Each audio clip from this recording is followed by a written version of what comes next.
morning, ladies and gentlemen. This is John Belkutz again. Got a question. It was, what is my favorite test?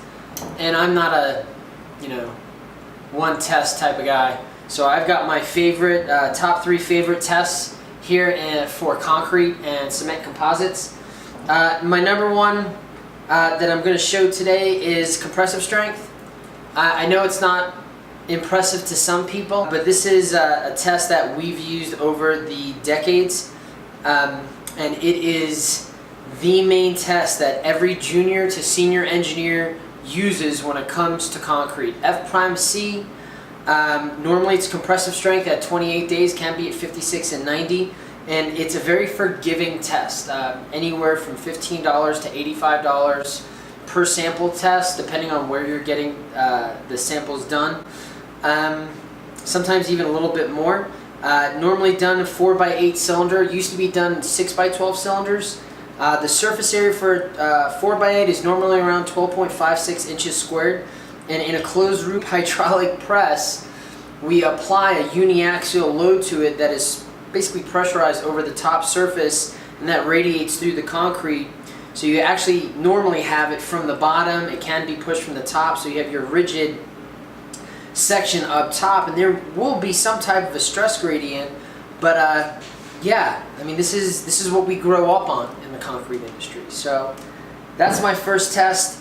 My second test is more of a specialized test. It's a test that's been designed, I believe it was designed by the U.S. Army Corps of Engineers to identify the impact of underwater abrasion on concrete surfaces.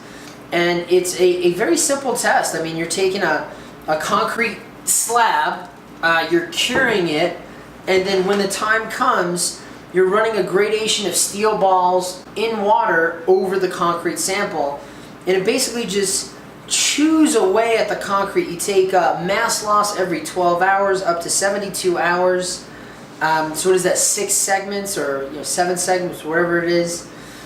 But the samples that you get out of it are just absolutely gorgeous. So this is, after the concrete has gone through 2 12-hour cycles, and you can see the aggregate starting to pull through, and there's aggregate that's actually been like chewed away and polished to a certain degree by the steel balls. And it's such a practical test. It relates back to erosion that you would see in concrete pipes, spillways, locks, levees, dams, and just a really beautiful and practical test. I absolutely love it. And we started doing it or using this test, I believe it was last year sometime. So yeah, I'm absolutely in love with this test.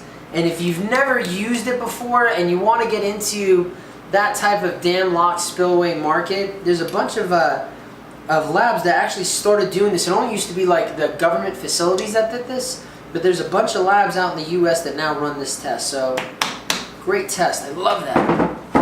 My last test, number 3, is a test that was brought over, I think from Japan.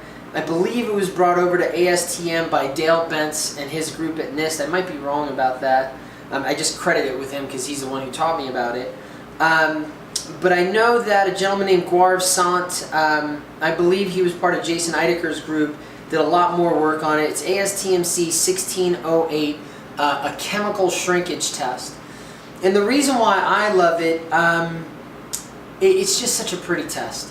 It's a pain in the butt to do. What you end up doing, we'll get some close-up of this, you put, it's either 3 millimeters or 3 grams of your cement paste on the bottom, and it's consolidated, it's consolidated into like a flat sheet, and then you're going to be pouring some denatured water over it, making sure not to change up the top surface of that cement paste, and then putting this stopper with I think it's 1 milliliter of water pipette on it with 0.1 gradations on it. And what you're doing is you're measuring the change in height of this water. The water is going to drop down as the cement paste hydrates. The volume of that cement paste is going to change to be a porous microstructure, that hardened sponge of concrete.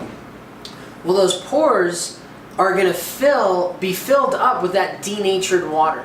So over a 24-hour period, we can measure that volume change and correlate it to strength development, heat of hydration, those types of things. And again, it's I think the work that Dr. Gouarsant did was on the percolation theory, that you have to get a certain thickness of the paste. But anyway, you know, whether or not you think it's a practical test, it is a very pretty test. I mean, after you put that sample, you fill it up with denatured water, you have to slowly add this thing on without creating any air bubbles, and then fill this water back up and then seal off with some wax up top, and then put it in a temperature controlled water bath. So it's a very delicate test for such a, you know, robust and tough material. So anyway, those are my 3 favorite tests. I guess we could throw the links in the bottom for the ASTMs for those. You know, you'll have to purchase the ASTMs. We can't give you those for free. But interesting tests that have their ASTMs to it. If you have any questions, throw them down below. Send us a direct message. Have a great day. Go concrete, beat asphalt.